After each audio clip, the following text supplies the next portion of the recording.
Berona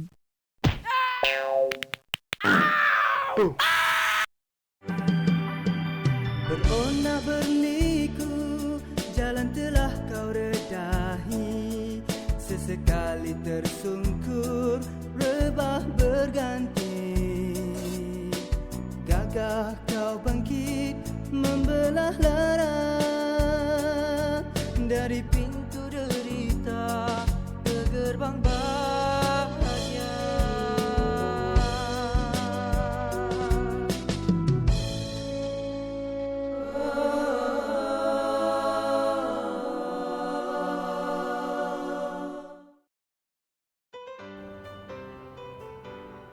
Assalamualaikum warahmatullahi taala wabarakatuh. Salam sejahtera, salam satu Malaysia. Kita bertemu lagi dalam rancangan Ikon Asnaf. Okey Fiz, kali ini, minggu ni kita nak ke negeri mana pula? Okey, dalam episod ni bang, kita akan ke negeri Perak Darul Rizwan. Negeri Perak. Sebelum kita bersama dengan mereka, kita dapatkan penjelasan daripada Pegawai Baitumal Majlis Agama Islam dan Adat Melayu Perak. Jom. Sebagaimana kita semua sudah maklum bahawa asnaf-asnaf ni kita tidak boleh hanya memberi dalam bentuk orang kata ikan. Maknanya kita hanya memberi bantuan berbentuk bulanan yang mengeluarkan mereka daripada kemiskinan secara ad hoc. Pendekatan firefighter ni mungkin tidak lagi bersesuaian dalam konteks pada hari ini. Mana kita selain daripada memberi sebegitu, beri ikan dan sebagainya, kita beri pancing dan kita ajar mereka memancing. Supaya satu hari nanti harapan kita mereka ini bukan setakat dapat keluar dari kemiskinan, tapi akhirnya berjaya dan akhirnya menjadi pembayar zakat. Itu matlamat dan harapan majlis melalui program pemekasaan asnaf yang kita laksanakan ketika ini. Tanggal 19 Februari 2014, Majlis Agama Islam dan Adat Melayu Perak atau MAIPK telah melancarkan skuad prihatin asnaf sebagai langkah proaktif berperanan menghulurkan bantuan kepada masyarakat yang ditimpa musibah dan memerlukan tindakan segera. Pada pandangan saya dah mengikuti banyaklah program-program Jauhar ni, dan program-program ini sebenarnya memberi manfaat langsung kepada asnaf. Jadi kalau kita lihat di negeri Perak ni pun samalah. Banyak program-program yang melibatkan Jauhar sebagai contoh pembinaan kios dan sebagainya. Ini sebenarnya memberi manfaat secara terus kepada asnaf-asnaf ini yang akhirnya sebagaimana saya sebutkan tadi membantu mereka untuk keluar daripada belenggu kemiskinan itu sendiri. Di dalam konteks bantuan modal perniagaan sebagai medium untuk membantu asnaf fakir dan miskin, MAIPK akan senantiasa menambah baik program pemerkasaan asnaf yang dirancangkan untuk membina upaya dan menjayakan asnaf bagi merealisasikan hasrat mengeluarkan mereka daripada senarai penerima bantuan zakat dan seterusnya menjadi pembayar zakat pada masa akan datang. Sebenarnya kita sangat berharap mereka ni menjadi contoh tauladan kepada asnaf-asnaf yang masih ramai dekat bawah sana. Sebab itulah bila kita rangkakan program ini, kita buat dalam satu keadaan di mana asnaf-asnaf ini walaupun mereka ni dah keluar dari kemiskinan, mereka tidak layak lagi menerima zakat sebab hasil bantuan kita itu menyebabkan mereka ini dah orang kata mampu untuk berdikari. Tapi kita tak lepaskan mereka terus, kita jalinkan hubungan supaya asnaf-asnaf yang baru nanti akan dapat menjadikan mereka ini sebagai contoh untuk kita bersama-sama memajukan kelompok asnaf dan akhirnya mereka ini dapat keluar dari kemiskinan, dapat membantu keluarga masing-masing, dapat menghidupkan kembali keluarga dan akhirnya menjadi pembayar zakat. Itu harapan kita. Kegiatan membangunkan ekonomi ummah secara lestari hendaklah diberi keutamaan. Ia menuntut kepada penelitian semula corak dan bentuk program yang dilaksanakan. Selari dengan misi MAIPK iaitu untuk meningkatkan taraf sosioekonomi ummah menerusi pengukuhan pengurusan Baitul Mal yang efektif dan dinamik dan dengan mengamalkan tadbir urus cemerlang berlandaskan ketulusan, integriti dan profesionalisme yang tinggi.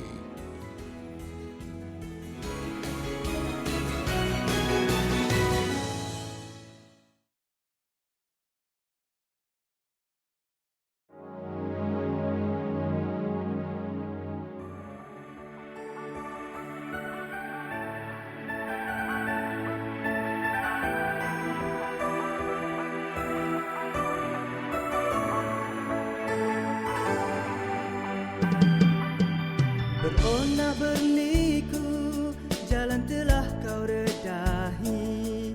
Sesekali tersungkur, rebah berganti. Gagah kau bangkit, membelah lara. Dari pintu derita ke gerbang bahagia.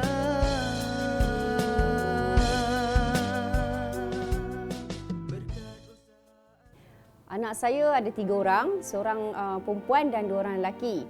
Semasa ketiadaan arwah suami saya jaga 2 orang ni daripada kecil. Masa tu saya kerja kilang lagi. Saya kerja kilang ni gaji tak seberapa banyak. Jadi saya fikir-fikir satu hari sampai saya kerja kilang sampai bila saya nak bekerja dengan orang, dan saya bekerja masa orang. Saya fikir saya nak cari kerja sendiri dan saya beranikan dirilah. Masa mula-mula saya berhenti tu kira saya tak ada duit, tak ada income. Jadi saya beranikan diri nak tanggung anak yang 3 orang ni dengan sekolah tanpa sebarang bantuan yang saya terima. Jadi menangis jugalah. Tapi lama-kelamaan saya dengan sikap sabar, makan ke tak makan ke, saya jenis tak meminta pada orang. Jadi anak-anak saya pun syukur alhamdulillah dia orang bersabar, pergi sekolah pun tak ada belanja semua. Jadi macam kehidupan saya memang dengan tak makannya, nak minta dengan orang pun faham-faham ajalah, orang pun kadang-kadang bukan senang nak bagi kita kan. Jadi daripada situ saya menekatkan dirilah. Saya belajar balik sambil-sambil tu. Saya tanggung anak-anak saya dengan susah-susahnya. Jadi alhamdulillah anak saya pun membesar dengan seorang dekat universiti dan akan sambung degree lagi bulan 9 ni. Dan anak saya nombor 2 sama-sama belajar kemahiran ni. Dia pun belajar dan sekarang juru estetik tahap 2. Dan sekarang ni tenaga pengajar juga kepada Giat Mara Gopin secara sambilan. Dan di sini pun dia mengajar juga. Jadi kami sama-sama joinlah untuk sama-sama meluaskan lagi perniagaan kami. Tahu kan mana bacaan ni semua kan? Walaupun pada awal kehidupannya susah, beliau tetap gigih berusaha untuk berjaya dalam kehidupan. Tatkala suaminya pergi menyahut panggilan ilahi, tiada harta yang boleh dijadikan warisan. Tanggungjawab ketua keluarga telah dipikul bagi meneruskan kehidupan bersama anak-anak. Itulah pengalaman serta harapan pengusaha Muslimah Beauty and Spa di Taman Song Chun Perak, iaitu Sharifah Junaidah binti Said Idrus Al-Jamalulail. Dari segi perniagaan tu macam saya buat rumah ke rumah sebelum ni. Maksud saya berjalan pergi rumah orang, saya pergi cari customer, call customer, tak kira siapa saja yang saya jumpa. Saya macam jualkan diri saya ni untuk perniagaan. Jadi daripada situ saya memang dah target satu hari nanti sebenarnya saya ikut target. Saya dah cakap umur saya sebelum 45, sebelum 40 macam tu saya target apa yang saya nak dapat. Jadi apa yang saya nak tu selagi saya tak dapat, saya akan dapatkan juga. Jadi susah atau senang pun saya dapatkan juga. Jadi target dapat kedai ni, kebetulan saya memang dah lalu-lalu saya tengok kedai ni ada kosong. Iklan saja. Jadi saya cakap kalau kedai ni biasanya nak duit yang banyak. Nak duit yang banyak apa semua. Tapi satu hari saya tawakal. Saya call tu, dia kata kedai ni dah ada orang punya. Tapi tak tahu kenapa saya berminat sangat dengan kawasan ni dan saya minat sangat kedai ni. Dengan area sini saya minat macam jiwa saya.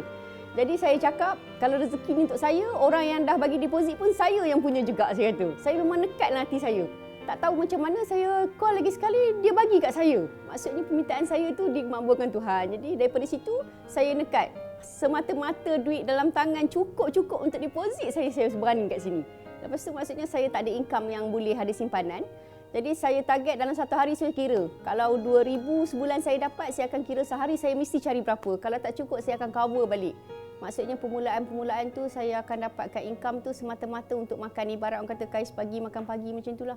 Saya cukupkan juga. Walaupun tak cukup, saya akan jual pula barang ni pergi rumah orang dengan anak saya. Tak kiralah sabun ke apa ke, saya akan jual. Masa tu saya belum jumpa dengan Mak Aib lagi dan saya belum dapat lagi peruntukan ni lah.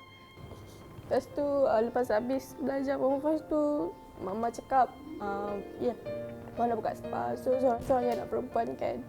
So, Mama kata pergilah belajar juga kemahiran sebab akademik tak ke mana pun. So, pergi belajar dekat tempat Mama belajar tu. Lepas habis je study SPM, terus masuk belajar kemahiran. So, nak masa setahun tu belajar. So, dapat graduation lah.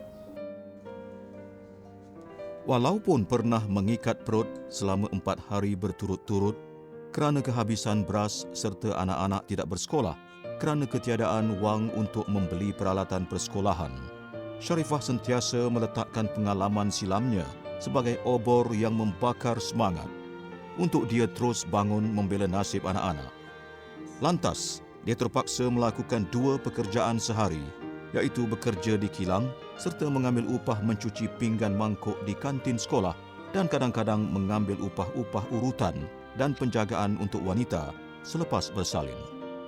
Saya mula tahu tentang MAIP ni melalui anak lah. Bila anak pergi, masa tu anak dah dapat dalam program MAIP ni. Jadi saya macam tak ambil kisah. Saya kata itu memang mungkin bantuan untuk dia belajar je. Sebab sepanjang setahun yang dia belajar dalam program sistem latihan dua nasional dan kemahiran ditanggung oleh MAIP. Jadi saya pun memang tak ambil tahu sangat sebab saya tak dapat info yang lengkap. Sebab info-info yang macam ni saya memang kurang dapat lah. Benda-benda macam ni. Bila anak kenalkan diri yang mengatakan yang ada lagi selepas ni ada lagi satu program dan dia masukkan nama saya, daripada situ saya jumpa dengan Pak Wahidah. Bila jumpa dengan Pak Wahidah datang ke kedai, dia tengok kedai saya masa tu aircon apa pun tak ada, saya berniaga semata-mata dengan kipas. Barang-barang dalam kedai ni saya beli semua yang second hand. Saya tak beli yang baru sebab income tak ada. Saya beli kipas second hand, kerusi second hand, semua barang second hand. Maksudnya sampai sekarang saya masih mengguna, saya tak buang lagi. Maksudnya saya pakai sampai benda tu tak boleh pakai. Daripada situ, Pak Wahidah jumpa saya, interview saya, tengok latar belakang saya semua, anak-anak semua dia tengok.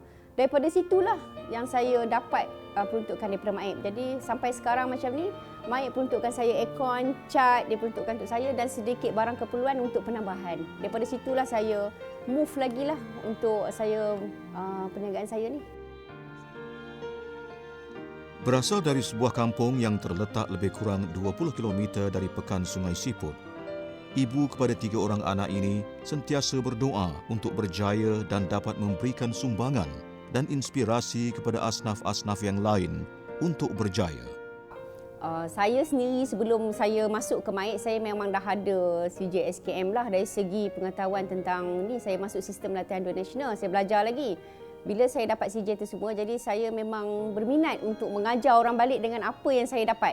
Jadi program apa yang saya dapat daripada MAIP tu, apa yang MAIP dah hantar saya pergi macam urutan ke apa ke, saya balik sini saya nak mengajar balik. Jadi saya jumpa dengan Pak Wahidah, saya kata saya nak keluarkan balik ilmu apa yang saya dapat ni pada asnaf-asnaf yang lain.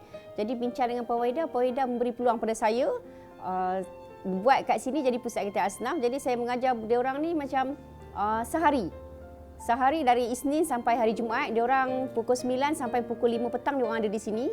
Saya ajar dari segi skill, teknik dan secara praktikal lah, teori dan praktikal saya ajar diorang. Setiap satu Ahad saya akan buat program. Pergi kepada booth-booth, saya pergi dekat luar, minta booth dekat supermarket ke. Jadi bawa diorang ni pergi, kita jumpa orang luar, cari customer. Dari segi customer luar pula, selain daripada customer walk-in, saya latihkan diorang ni untuk buat pada customer. Dan harga-harga kalau kita akan buat pada harga student price lah. Maksudnya sambil diorang buat kerja, sambil diorang belajar, diorang boleh dapat income sama. Rasa syukur apabila MAIPK meluluskan cadangan dan memberikan kerjasama untuk membangunkan perniagaan Muslimah Beauty and Spa serta memperolehi pendapatan yang memuaskan melalui pelbagai pakej serta perkhidmatan.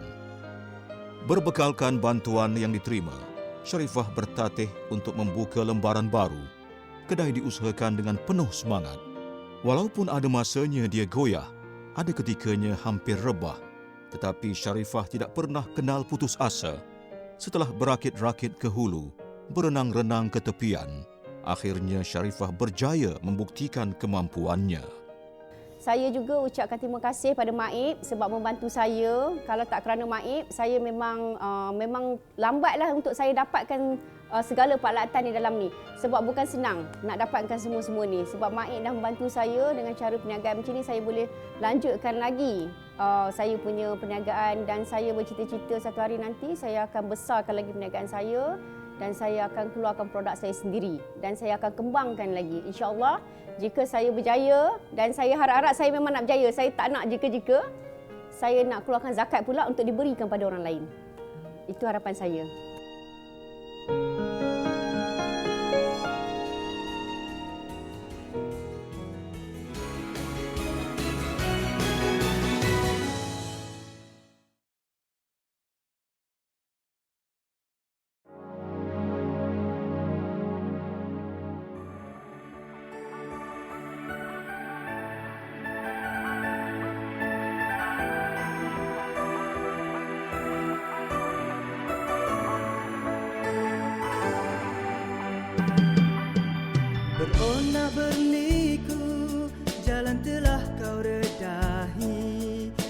Sesekali tersungkur, rebah berganti.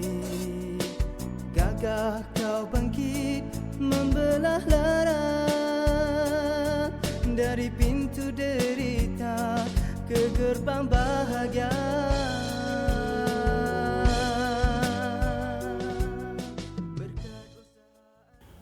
Puan Farida binti Yaakob ni salah seorang daripada penerima bantuan zakat lah di bawah asnaf fakir dan miskin lah. Beliau menerima bantuan dalam bentuk peralatan untuk membuat kek lah, oven dan sebagainya lah. Program ini kita wujudkan di bawah peruntukan zakat, di bawah program pembangunan asnaf lah. So di bawah program pembangunan ekonomi ni kita ada skim bantuan yang kita namakan skim bantuan modal lah. So skim bantuan ni kita wujudkan untuk membantu para asnaf seperti Puan Faridah ni lah, untuk diorang ni berusaha dari bidang perniagaan supaya diorang ni dapat keluar daripada kemampuan kemiskinan lah.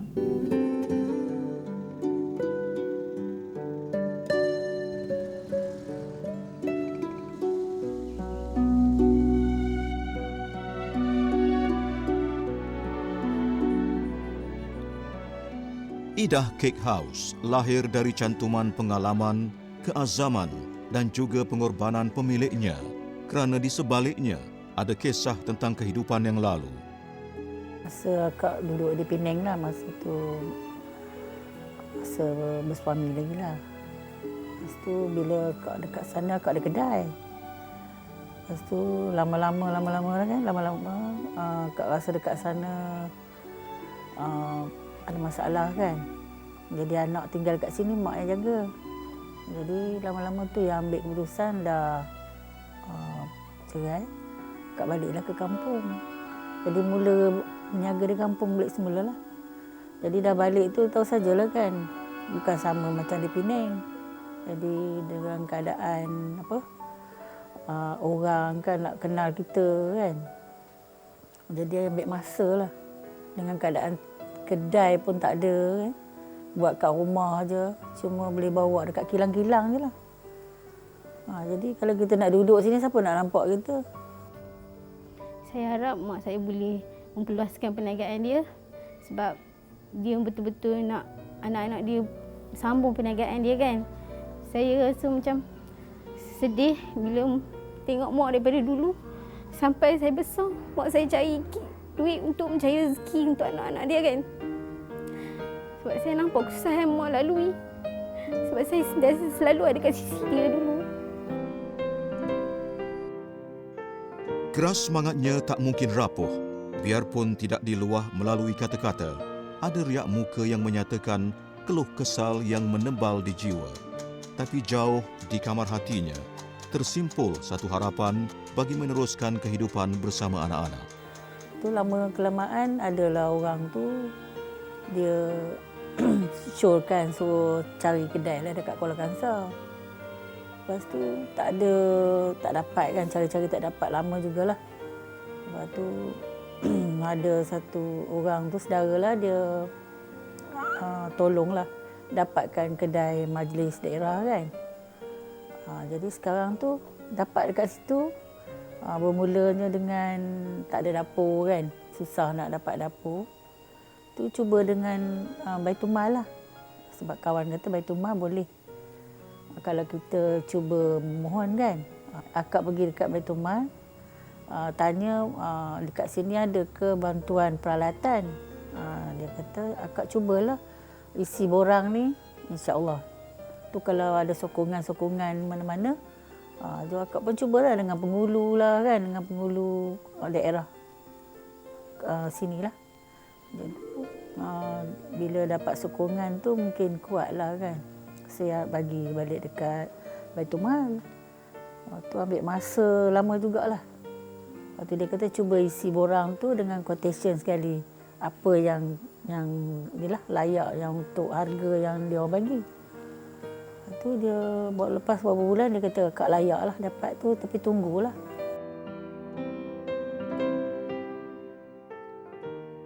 Dalam gelap mencari arah hidup bersama anak-anak, tiba-tiba MAIPK datang memberi harapan.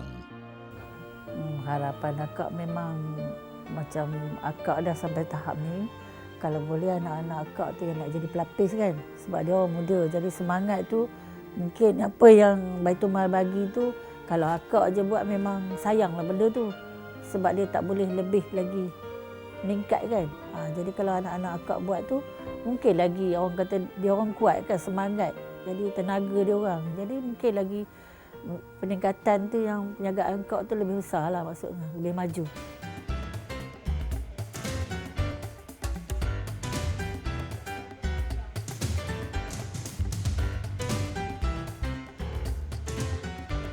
Dalam mensyukuri rahmat ilahi, kini Faridah berazam untuk menjadi salah seorang pembayar zakat.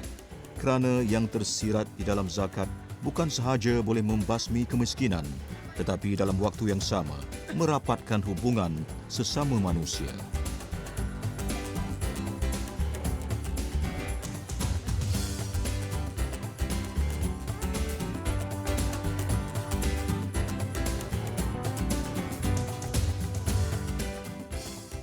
Benih harapan Sharifah dan Faridah bukanlah suatu anganan, kerana ramai di kalangan asnaf Majlis Agama Islam dan Adat Melayu Perak kini sudah bergelar pemberi zakat. Ya, Fiz, tahniah kepada mereka berdua kerana mereka telah berjaya meredah segala arus, halangan, dugaan dalam hidup mereka demi kejayaan, demi hidup mereka. Betul tu bang. Dan tak lupa juga kita ucapkan tahniah kepada Majlis Agama Islam Adat Melayu Perak kerana memberi bantuan zakat. InsyaAllah mereka akan jadi insan yang hebat dalam hidup mereka. Ya, berzakatlah kerana berzakat membawa berkat dan insya-Allah Tuhan akan merahmati kita. Bersama Umi dan Tamadun Ummah. Sekian, saya Hafiz Hussein. Saya Asyar Muslim. Assalamualaikum warahmatullahi taala wabarakatuh. Berona berliku, jalan telah kau redahi. Sesekali tersungkur, rebah berganti. Gagah kau bangkit, membelah lara. Dari pintu derita ke gerbang bahagia.